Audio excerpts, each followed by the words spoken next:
সমস্ত মাধ্যমিকের পরীক্ষার্থীরা, আজকে আমরা যে বিষয়টি নিয়ে আলোচনা করব তা হলো কোনো পরমাণু নিউক্লিয়াস থেকে তেজস্ক্রিয় রশ্মি নির্গমন। ঠিক আছে, তো প্রথমেই আমাদেরকে জানতে হবে যে কিভাবে একটা সেই বিষয়টি নিয়ে আমি অলরেডি আলোচনা করব। তবে আজকে আমাদের যে মূল বিষয় সেটা হচ্ছে যে একটা পরমাণু নিউক্লিয়াস থেকে কোন কোন তেজস্ক্রিয় রশ্মি নির্গমন ঘটে এবং ঘটার ফলে কি হয়, অর্থাৎ নির্গমন ঘটার ফলে কি হয় এবং সেই সংক্রান্ত একটা গাণিতিক সমাধানও তোমাদের সামনে তুলে ধরবো, যেটা মাধ্যমিকের জন্য যথেষ্ট গুরুত্বপূর্ণ। ঠিক আছে, শুধুমাত্র মাধ্যমিক নয়, তোমাদের টেস্ট পরীক্ষার জন্য। তো চলো বেশি কথা না বাড়িয়ে ভিডিওটি শুরু করি। দেখো, আমাদের প্রথমত কোনো মৌলের যে নিউক্লিয়াস সেখান থেকে তিনটি রশ্মি নির্গমন হয়। কি কি? একটা আলফা, একটা বিটা এবং গামা, এই তিনটি রশ্মি নির্গমন হয়। ঠিক আছে, যখন এই রশ্মি নির্গমন হয় তখন নতুন যে পরমাণুর সৃষ্টি হয় সেটাকে আমরা বলে থাকি দুহিতা পরমাণু, এবং যে পরমাণু থেকে তেজস্ক্রিয় রশ্মি নির্গমন ঘটে সেই পরমাণুটিকে আমরা বলে থাকি জনক পরমাণু। তাহলে এই যে বিক্রিয়াটি তোমরা দেখছো এইখানে, এইটা হবে কি, এক্সটা হবে জনক পরমাণু, এবং সেইখান থেকে আলফা রশ্মি নির্গত হয়ে যে ওয়াই মৌলটি তৈরি হয়েছে সেটা হবে আমার কি পরমাণু? দুহিতা পরমাণু। এখন আমরা প্রথম কোষে শিখব যে আলফা রশ্মি নির্গমন হলে কি ঘটে। তো দেখো, এইখানে প্রথমেই তোমরা দেখতে পাচ্ছ এখানে রয়েছে আলফা রশ্মি, আলফা রশ্মি নির্গমন। তো আলফা রশ্মি নির্গমনের ক্ষেত্রে কি হয়েছে দেখো, এক্স ওপরে আছে এ, এ মানে কি? এ মানে হচ্ছে এখানে ভর সংখ্যা, এবং নিচে আছে জেড, জেড মানে হচ্ছে এখানে পারমাণবিক সংখ্যা। তাহলে তোমরা দেখতেই পাচ্ছ যে একটা পরমাণু থেকে যখন একটা আলফা কণার নিঃসরণ ঘটেছে তখন যে নতুন পরমাণুটি তৈরি হয়েছে তার ভর সংখ্যাটা কি হয়েছে দেখো, a-4, অর্থাৎ ভর সংখ্যা 4 কমেছে এবং পারমাণবিক সংখ্যা আছে জেড। এখানে যখন নতুন তৈরি হয়েছে তখন কি হয়েছে, z-2, অর্থাৎ পারমাণবিক সংখ্যা 2 একক কমেছে। তাহলে আলফা কণা, একটা আলফা কণা নিঃসরণের ফলে কি ঘটে না, একটা আলফা কণা নিঃসরণের ফলে যে নতুন পরমাণুটি তৈরি হয় তার ভর সংখ্যা 4 একক কমে এবং পারমাণবিক সংখ্যা 2 একক কমে। এখন প্রশ্ন হচ্ছে কেন কমে, 4 কেন কমে আর পারমাণবিক সংখ্যা 2 বা কেন কমে, এই জিনিসটা আমাদেরকে বুঝতে হবে। ঠিক আছে, আমাদের মাধ্যমিকের জন্য তো যথেষ্ট এটা জেনে রাখলেই হবে যে 4 আর 2 কমে, এবং সেই বেসিসে অঙ্ক তো আমাদেরকে সলভ করতে হবে। কিন্তু এইটা কেন হয় সেটাও তো আমাদের জেনে রাখা প্রয়োজন। দেখো, আমরা কি জানি যে আলফা কণা কার স্রোত? হিলিয়াম কণার স্রোত, এটা আমরা জানি। আলফা কণা মানে হিলিয়াম কণার স্রোত। আর হিলিয়ামের ভর সংখ্যা কত হয়? হিলিয়ামের ভর সংখ্যা হয়, এ মানে আমরা ধরছি ভর সংখ্যা, হিলিয়ামের ভর সংখ্যা কত হয়? 4, আর জেড মানে ধরছি আমি পারমাণবিক সংখ্যা, পারমাণবিক সংখ্যা কত হয়? 2। তাহলে একটা আলফা কণার নিঃসরণ মানে কি কত হবে? একটা আলফা কণা যদি বেরিয়ে যায় তার মানে একটা হিলিয়ামের যে ভর 4 সেটা কমে যাবে। তাহলে যা ভর ছিল তাই 4 কমে যাবে, এবং হিলিয়ামের পারমাণবিক সংখ্যা যেহেতু 2 এবং একটা হিলিয়াম কণা যদি বেরিয়ে যায় তাহলে 2 একক কমে যাবে। এখন প্রশ্ন হচ্ছে, যদি বলা হয় কোশ্চেনে যে ধরো একটা পরমাণু আছে এক্স, ভর সংখ্যা আছে এ এবং পারমাণবিক সংখ্যা হচ্ছে জেড। এখন বলা হলো যে এখান থেকে যদি দুটি আলফা কণা নিঃসরণ ঘটে তাহলে নতুন যে মৌলটি তৈরি হবে তার পারমাণবিক সংখ্যা এবং ভর সংখ্যা কত হবে। তাহলে এইখান থেকে মনে করো যদি দুটো আলফা কণা নিঃসরণ হয় তাহলে কি হবে, ধরো মনে করো ওয়াই তৈরি হলো। তাহলে একটার জন্য যদি ভর সংখ্যা 4 একক কমে তাহলে দুটো আলফার জন্য কত কমবে? 8 একক বা 8। তাহলে a-8, ঠিক আছে। এবং জেড কত কমবে? জেড হবে z-4। কেন 4 হলো? কারণ একটার জন্য যদি 2 কমে তাহলে দুটোর জন্য নিশ্চয়ই 4 কমবে, স্বাভাবিক ব্যাপার, তাই এখানে 4 হয়েছে। এবং প্লাস দিয়ে আমরা লিখব কি, কয়টি হিলিয়াম কণা বেরিয়েছে? 2টি। তাহলে যেহেতু 2টি আলফা কণা বেরিয়েছে মানে 2টি হিলিয়াম কণা, তাহলে 2, 4 নিচে দিয়ে 2, ঠিক আছে। 2টি হিলিয়ামের নিঃসরণের ফলে এটি তৈরি হয়েছে, এরকম। আচ্ছা, তাহলে আলফা কণা নিঃসরণের ব্যাপারটা বোঝা গেল। এবার হচ্ছে বিটা রশ্মি। বিটা রশ্মি নির্গমনের ক্ষেত্রে কি হয় এখানে ভালোভাবে খেয়াল করে দেখতে হবে। বিটা রশ্মি নির্গমনের ক্ষেত্রে কিন্তু এক্স থেকে যখন ওয়াই তৈরি হয়েছে, এক্স পরমাণু থেকে যখন ওয়াই পরমাণু তৈরি হয়েছে, দেখো একটা বিটা কণা নিঃসরণ ঘটেছে। তো এখানে জানতে হবে যে বিটা কণা কার স্রোত? বিটা কণা হচ্ছে কিন্তু ইলেকট্রন কণার স্রোত, ঠিক আছে। তাহলে বিটা কণা যদি ইলেকট্রন কণার স্রোত হয় তাহলে দেখো এক্স থেকে যখন ওয়াই তৈরি হয়েছে মৌলটা, পরমাণুটা, তখন কিন্তু ভর সংখ্যা দেখো আগের ক্ষেত্রে এ ছিল এবং এই ক্ষেত্রে কিন্তু এই আছে, কিন্তু পারমাণবিক সংখ্যা আগে ছিল জেড এখন হয়ে গেছে কিন্তু Z+1। তার মানে কি আগের পারমাণবিক সংখ্যা থেকে এইবারে কিন্তু পারমাণবিক সংখ্যা 1 একক বেড়েছে। এখন প্রশ্ন হচ্ছে, এটা আমাদেরকে মনে রাখলেই হবে, কিন্তু এখন প্রশ্ন হচ্ছে কেন 1 একক বেড়েছে। দেখো এর কারণ কি, এর কারণ হচ্ছে আমাদের একটা ইলেকট্রনের চার্জ কত হয়, একটা ইলেকট্রন চার্জ হচ্ছে -1, তাই তো, একটা ইলেকট্রনের চার্জ হচ্ছে -1। এইবারে মনে করো একটা পরমাণু আছে এক্সে, নিচে আছে আমার জেড, পারমাণবিক সংখ্যা জেড।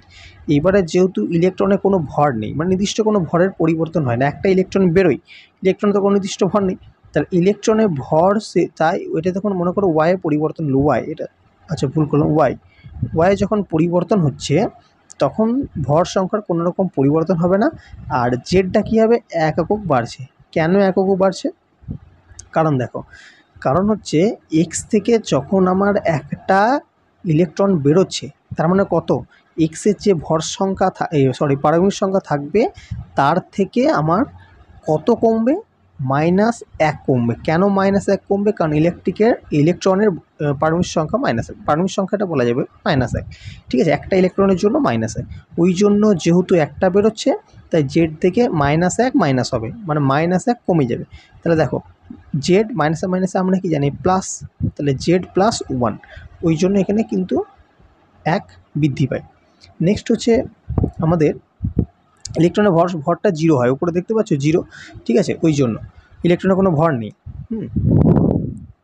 মানে ভরের ক্ষেত্রে 0।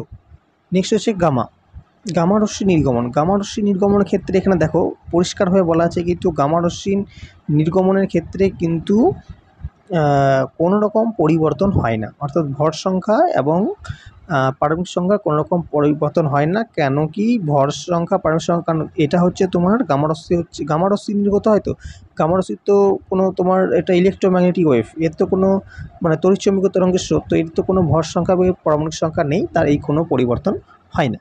তাহলে আমাদেরকে মোটামুটি যে দুটো বেশি ভালো করে পড়ে রাখতে হবে তা হলো আলফা রশ্মি নির্গমন এবং বিটা রশ্মি নির্গমন।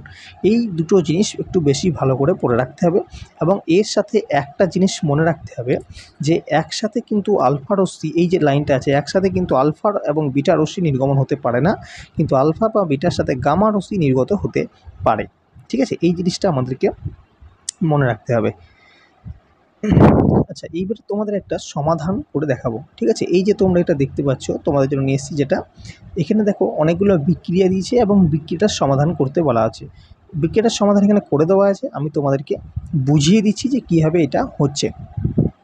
প্রথম বিক্রিয়াটা খেয়াল করলে দেখতে হবে দেওয়া আছে ইউ, মানে কি, ইউ মানে হচ্ছে ইউরেনিয়াম। কত আছে ভর সংখ্যা আছে, দেখো আমি করে দেখাচ্ছি, ইউ হচ্ছে 238 আর পারমাণবিক সংখ্যা হচ্ছে 92 বা 92। এখন এখান থেকে কি তৈরি হয়েছে, আমাদের থুরিয়াম তৈরি হয়েছে, TH থুরিয়াম তৈরি হয়েছে, ভর সংখ্যা দিয়ে দিয়েছে 234 এবং পারমাণবিক সংখ্যা দিয়ে দিয়েছে কত, 90, নিয়ে প্লাস এখানে ড্যাশ আছে বা এক্স আছে, কোশ্চেনে দেখো এক্স আছে, তো এই এক্সে আমাদের কি বসবে সেটা তোমাকে বের করতে হবে। এখানে কি বসবে বলতে, এখানে কোন কণাটা তোমার বেরিয়েছে, কোন রশ্মিতে বেরিয়েছে বা কোন কণা বেরিয়েছে, আলফা, বিটা নাকি গামা। যদি আলফা বেরোয় তাহলে হিলিয়াম বসবে, যদি তোমার বিটা বেরোয় তাহলে ইলেকট্রন বসবে, আর যদি গামা বেরোয় তাহলে তো তোমার গামা তো বেরোবেই না, কারণ যেহেতু ভর সংখ্যা এবং ইলেকট্রন সংখ্যা পরিবর্তন রয়েছে, ঠিক আছে, তো আলফা বিটার মধ্যে কিছু একটা হবে। তো দেখো আমাদের প্রথমে ভর সংখ্যা ছিল 238, পরবর্তীতে ভর সংখ্যা হয়ে গেছে 234, মানে কত কমেছে, 4 কমেছে, ঠিক আছে, 4 কমেছে। আচ্ছা এই ক্ষেত্রে ভর সংখ্যা ছিল 92, পারমাণবিক সংখ্যা ছিল 92, পরবর্তীতে পারমাণবিক সংখ্যা হয়েছে 90, তার মানে কত কমেছে, 2 কমেছে। তাহলে প্রথমবারে 4 কমলো, দ্বিতীয়বারে কিন্তু 2 কমলো, মানে ভর সংখ্যা 4 এবং পারমাণবিক সংখ্যা 2। তাহলে এটা আমাদের কোন কণা নিঃসরণের, কোন রশ্মি নিঃসরণের ফলে ঘটে, এটা আমাদের আলফা রশ্মি নির্গমনের ফলে ঘটে। এবং যেহেতু এখানে 4 কমেছে আর 2 কমেছে, তার মানে কিন্তু আমাদের একটা আলফা রশ্মি নির্গমন হয়েছে, আর একটা আলফা রশ্মি মানে কোন কণার স্রোত, হিলিয়াম কণার স্রোত। তাহলে হিলিয়াম ওপরে 4, নিচেতে 2, নিচে 2 মানে পারমাণবিক সংখ্যা, ওপরে 4, ঠিক আছে, তাহলে এটা হবে তোমাদের সঠিক উত্তর। আচ্ছা তারপরে দেখো 2 নম্বর যে বিক্রিয়া আছে সেটা কিন্তু বলেছে যে থুরিয়াম থেকে প্রক্টিনিয়াম তৈরি হয়েছে। দেখো TH ওপরে আছে 234, নিচে আছে 90, এখান থেকে কি তৈরি হয়েছে, প্রক্টিনিয়াম, PA মানে হচ্ছে প্রক্টিনিয়াম, ওপরে আছে 234, নিচে আছে কিন্তু 91 বা 91। এই ক্ষেত্রে দেখতে পাচ্ছ, এবারে এখানে তোমাকে বলা হয়েছে এখানে কোন রশ্মি বেরোচ্ছে বা কোন কণা বেরোচ্ছে।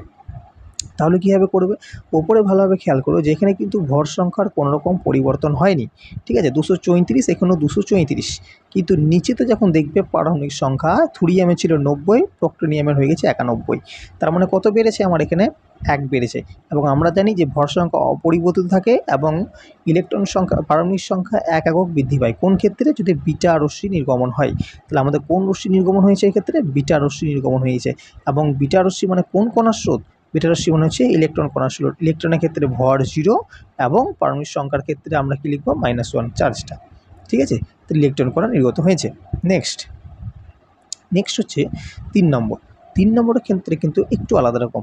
কি দিয়েছে দেখো, এখানে দিয়েছে রেডিয়াম, কত রেডিয়ান কত দিয়েছে, রেডিয়ামটা দিয়েছে তোমার, এখানে একটু ভুল আছে, রেডিয়াম থেকে মানে আরএ থেকে আরএন তৈরি হবে, রেডিয়াম থেকে রেডিয়াম, এখানে আরএ থেকে আরএ দিয়ে দিয়েছে, একটু ভুল করেছে, যাই হোক।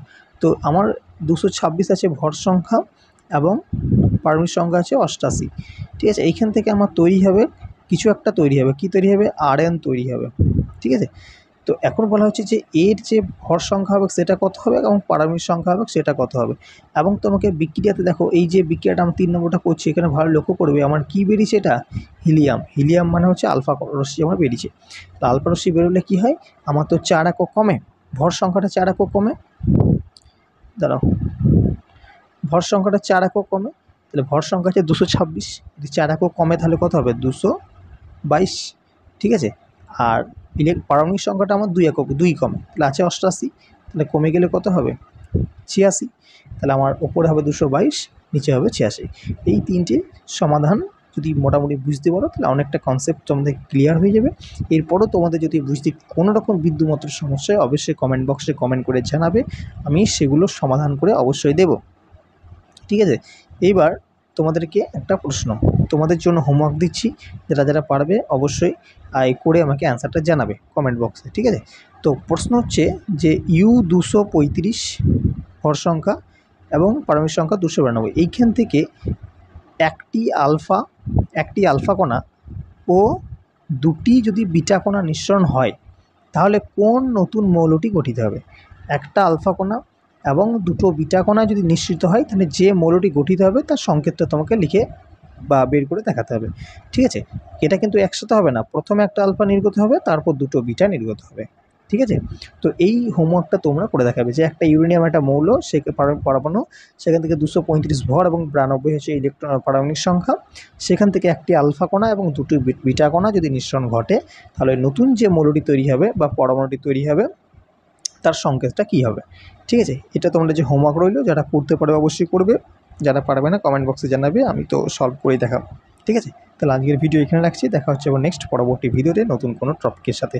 ধন্যবাদ জানাই সকলকে সম্পূর্ণ ভিডিওটি দেখার জন্য।